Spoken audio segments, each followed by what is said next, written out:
So hello guys, welcome to new vlog. आज चाहिँ हामी कहाँ जाँदैछौँ भनेपछि चाहिँ दाजुभाइ यो तातो घाममा हिँड्दै हिँड्दै दाजुभाइ चाहिँ एकदम टोटोहरू पनि चलिराखेको थियो, रोकेको थिएन किन भनेपछि चाहिँ हो यो घाममा यस्तो हिँड्नै नसकेर अनि यत्रो लामो बाटो रहेछ यो रोडमा चाहिँ हामी दुईजना दाजुभाइ चाहिँ मस्तसँगले जाँदै थियौँ हो। आज चाहिँ हामी पाथिभरा मन्दिरको छेउमा पुग्न आँटिसक्यौँ। यहाँ चाराले आइसकेको छ गाइस।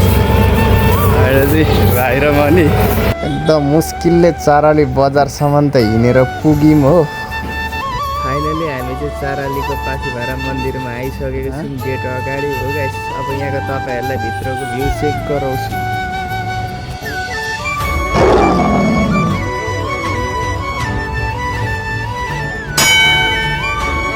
त्यो गर्मीमा हिँडेर हामी चाहिँ कहाँ यो भिडियो चाहिँ हजुरहरूले जति सक्दो लाइक कमेन्ट सेयर गरिदिनु होला।